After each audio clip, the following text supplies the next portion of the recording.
Franco, je me trouve devant vous aujourd'hui parce que je suis une victime, ma famille est victime de ce racisme d'État que la France pratique depuis le Code noir de Colbert en 1685.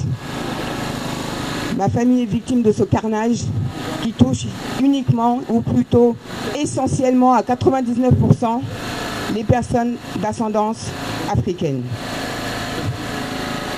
Mon petit frère Lamine Dieng avait 25 ans en 2007. Lorsqu'il a rencontré 8 policiers du 20e arrondissement. Ces policiers avaient été appelés pour tapage nocturne. Ils disent qu'à leur arrivée, ils sont tombés sur Lamine qui se cachait sous un véhicule allongé par terre. Ils disent avoir interrompu leur mission dans l'hôtel pour la sécurité de Lamine. Ils ont demandé à Lamine de sortir de sous le véhicule. Encore une fois, c'est la version de la police que je suis en train de vous raconter. Je viendrai ensuite à la vérité qui est celle des scientifiques. Ils disent qu'ils ont demandé à Lamine de sortir de sous le véhicule. Mais le plus gradé des policiers en question explique également dans sa déposition qu'en voyant les mollets de Lamine, il a eu peur de Lamine. Ils étaient déjà 3 à ce moment-là. Il a eu peur de perdre le contrôle de la situation si Lamine se trouvait debout. Du coup, il a demandé à sa collègue de faucher les jambes de Lamine au moment où il se redressait. Donc Lamine a reçu l'ordre de sortir, il était en train d'exécuter, pendant que l'autre policière a reçu l'ordre contraire de ramasser ses jambes. Donc Lamine a été fauché de cette manière-là, il s'est écrasé de tout son poids face contre terre. Et il a hurlé de douleur. Ce cri a été entendu au 6e étage dans les bâtiments en face. Ils ont ensuite appelé du renfort. Un premier véhicule de 3 policiers est arrivé. Un 3e véhicule est arrivé avec encore 2 gradés dedans. Ça fait au total 8 policiers. Ils étaient 5 sur Lamine, alors que Lamine était allongé face contre terre. Ils l'ont molesté pendant plus de 30 minutes. Ils l'ont menotté sur la nuque, pas dans le dos, sur la nuque, je vous montre. Essayez de tenir cette position face contre terre pendant 30 minutes. La position à elle seule suffit, c'est une torture. Ça n'a pas suffi à ces policiers. Ils lui ont attaché les chevilles avec une ceinture de contention en cuir. Ensuite, ils ont traîné Lamine jusqu'au fourgon de police. Là, ils l'ont jeté dans le fourgon, face contre terre.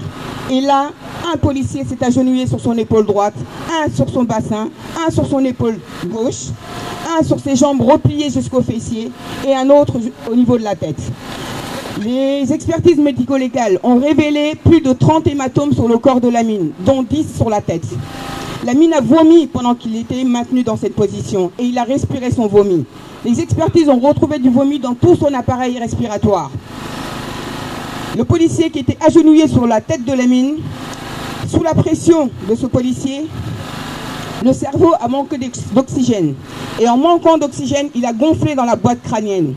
Il a tellement gonflé qu'il ne pouvait plus tenir dans cette boîte crânienne et il a commencé à s'écouler par la seule issue possible qui est le trou occipital. Cette zone se trouve au niveau de la nuque. Les médecins ont appelé ça un engagement cérébelleux, un engagement cérébral. Cela signifie que Lamine n'avait aucune chance de s'en sortir. Aucune. Parmi ces 8 policiers, il y en avait une qui faisait office de périmètre de sécurité. Elle n'a pas interrompu ces fonctionnaires qui étaient sur mon frère. Elle n'a pas réagi. Ceux qui étaient sur mon frère n'ont pas réagi non plus. Parmi ces 8, il n'y en a eu aucun pour raisonner les autres et dire « Ok, cet homme est menotté, il a les 4 membres entravés, totalement entravés, il est allongé par terre. La seule chose qu'il peut faire, c'est respirer. Il ne peut pas s'enfuir, il ne peut nuire à personne, il ne peut rien faire. » Ça n'a pas suffi. Eh bien, Lamine est mort dans cette position avec ses 5 policiers sur le dos.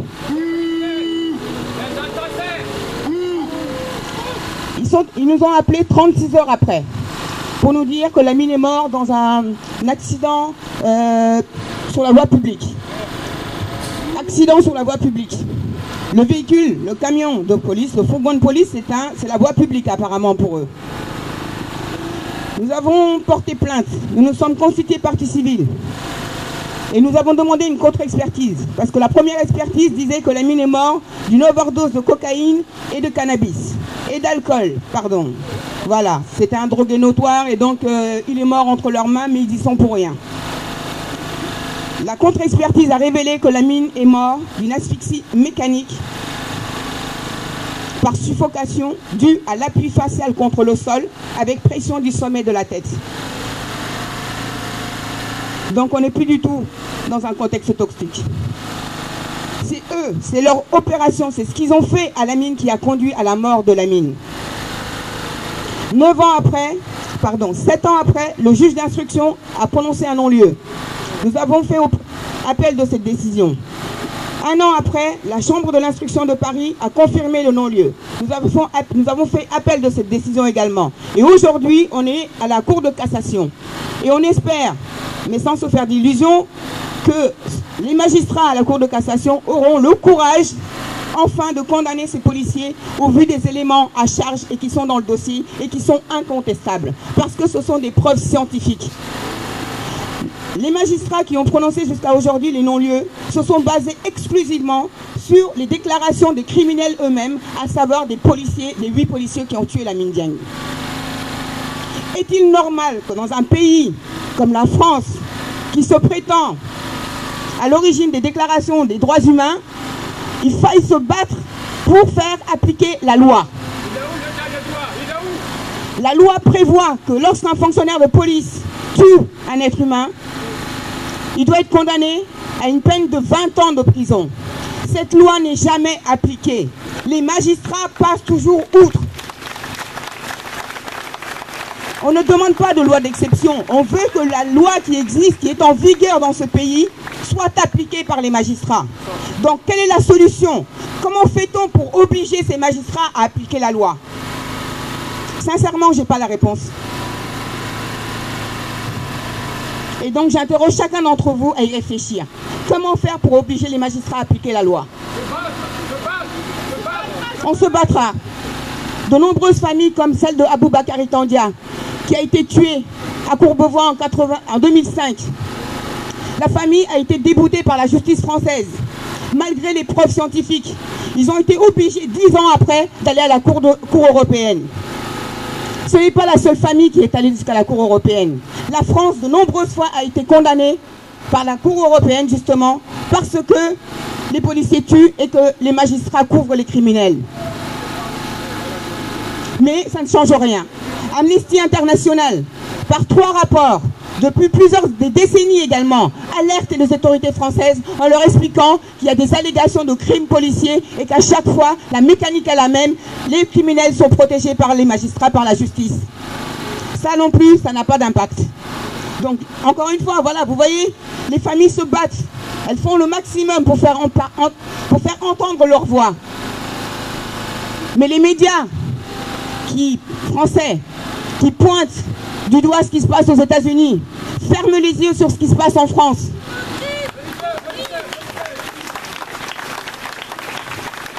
Ils viennent à nos mobilisations, ils nous filment, mais ils ne diffusent pas. Il y en a eu un seul qui a eu le courage d'avouer pourquoi son film n'est pas sorti.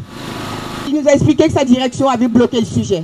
Et pourquoi sa direction a bloqué le sujet? Parce que ça concerne la police et que c'est un sujet trop sensible. Alors la mort de mon frère, la vie de mon frère, la vie de Adama Traoré, la vie de Aboubakari Tandia, de Mahamadou Marega, de Larami Emouchine, de Ziyad Ebouna, et combien d'autres, d'Abdoulaye Kamara, de Amadou Koumé, ça vaut beaucoup moins que des voitures caillassées. Ils font la une de leurs journaux quand une voiture de police est caillassée. Et quand on est tué, nous, et c'est la raison pour laquelle les voitures sont caillassées, parce qu'ils ont ôté une vie. Personne n'a le droit d'ôter une vie. Personne n'a le droit de prendre la vie d'un autre. C'est pour cela que la peine de mort est abolie en France depuis 1981. Mais les policiers continuent à exécuter les gens. Et les magistrats, la France, les autorités les protègent. Apparemment, oui, on est encore hors de l'humanité. Ils nous considèrent encore une fois comme étant hors de l'humanité.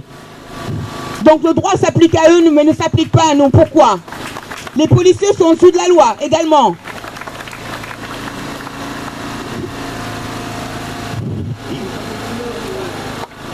Merci. On se bat. On continuera à se battre. On ne lâchera pas l'affaire. Jamais on lâchera. Nous aussi, on ira jusqu'à la Cour européenne des droits de l'homme. Et on continuera à dénoncer les criminels.